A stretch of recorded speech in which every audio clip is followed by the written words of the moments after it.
So, breast self-examination. What is breast self-examination? Breast self-examination or sariling pagsusuri ng suso is a systematic, step-by-step approach in assessing your own breast, which include to look or to feel of one's breast. So in breast self-examination, first is preparation. So first is prepare all the materials needed. These are the mirror, the calendar, and a pen. A mirror, a calendar, and a pen. And after that, explain the steps and its rationale. And after the preparation, next is the inspection. So, stand and face the mirror by the hands are relaxed on its sides, and then press arms firmly on the hips, and then turn side to side. Note any changes of the breast, and look also for also the changes of the size, shape, color, retraction, dimplings, skin rashes, texture of the skin, or any skin irritation.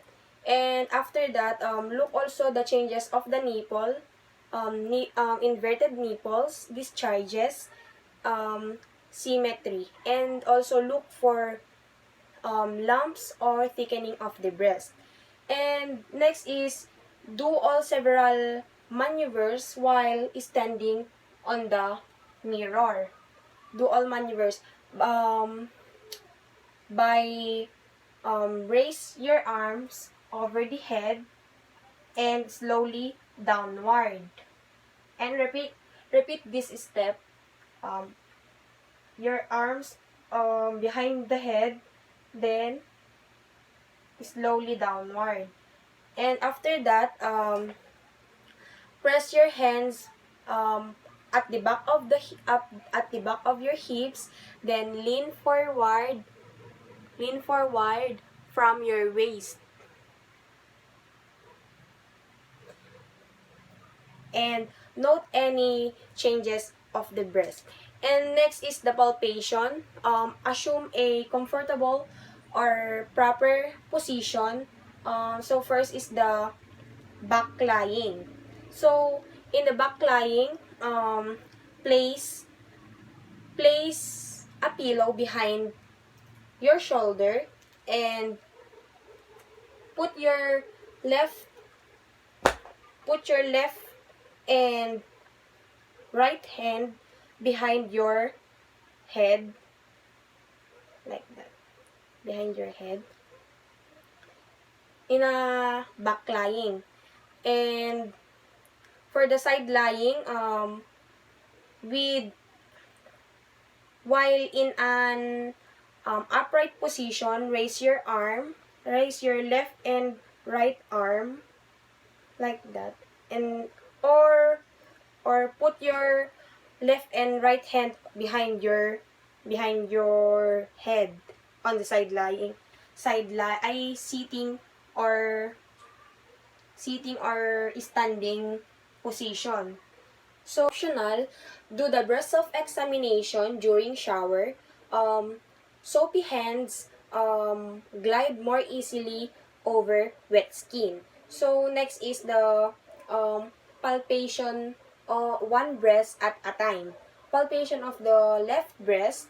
Raise the left arm, then use finger pads of the 3 middle fingers held together of right hand to feel the lumps or any thickened part of the breast. Press the breast tissue against the chest wall firmly enough to know how the breast feels.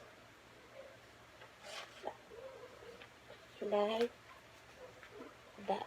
Press the chest wall. Raise the left arm using the right arm to palpate. And next is palpation of the right breast. use the finger pads of the 3 middle fingers held together, and the right arm should be raised on the right arms. Then this is used to palpate the left hand on the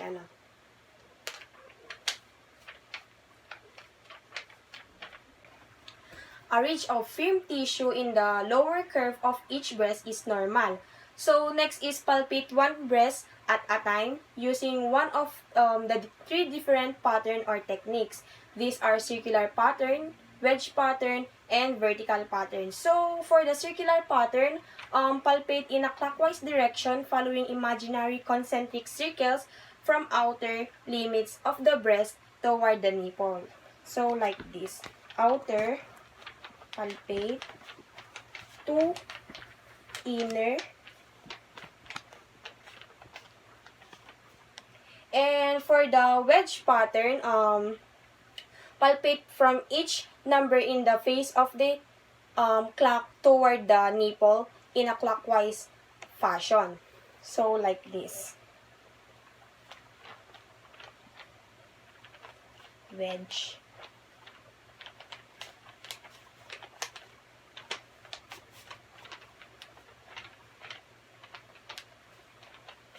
baka di makita.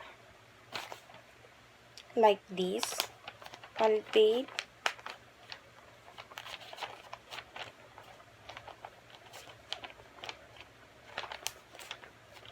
so for the vertical pattern, palpate following imaginary vertical lines on the breast, starting from outer upper quadrant or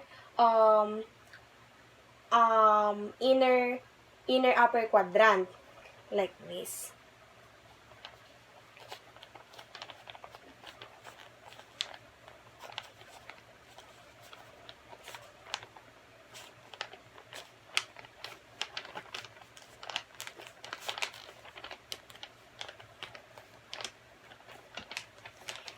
And next, be sure to palpate every square inch of the breast.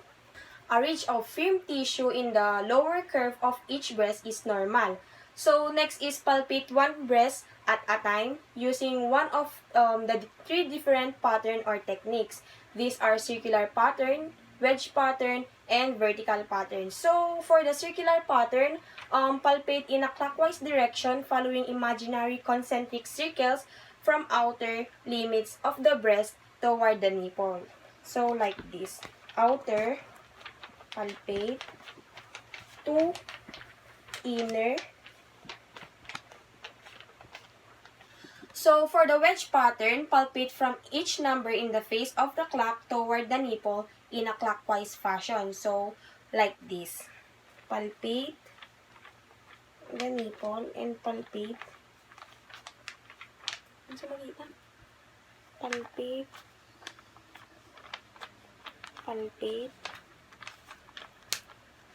palpate, palpate.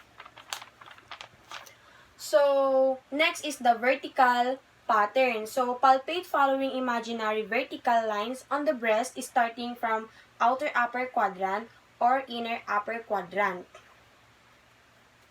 Sa nakita?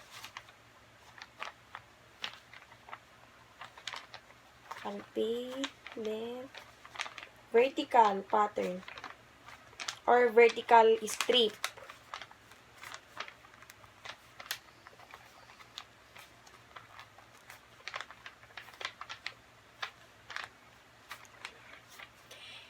And next is use small circular motion systematically all the way around the breast as many times as necessary until the entire breast is covered. And next is be sure to palpate the tail of spines and vary the level of pressure during palpation. Light is to superficial, medium is to mid-level tissue, and firm deep to the ribs. And next is for the big breast. For the big breast, lift one breast with one hand. Like I'm using this left hand, and my right hand is to palpate. With one hand, palpate with other hand, finger pads every square inch of the breast. May ipalipitan. I am doing the circular motion. And for the wedge,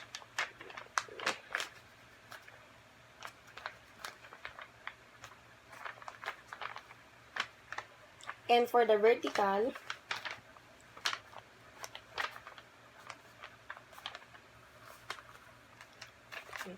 alternately squeeze the nipple gently with thumb and index. Note any discharge also. Using my thumb and index, I will palpate the nipple.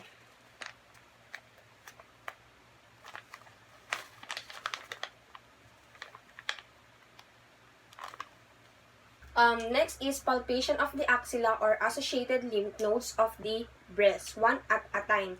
And bring one arm down to the side and feel the armpit where breast tissue is also located. And palpate the lymph nodes into supraclavicular, infraclavicular, central or mid-axillary, and lateral or the brachial. So for the supraclavicular, here, and for the infraclavicular, and for the central or the mid-axillary, here, and for the brachial or the lateral. And lastly, document the results of breast self-examination for each breast. Mark the calendar for the next month of breast self-examination. So mark, today is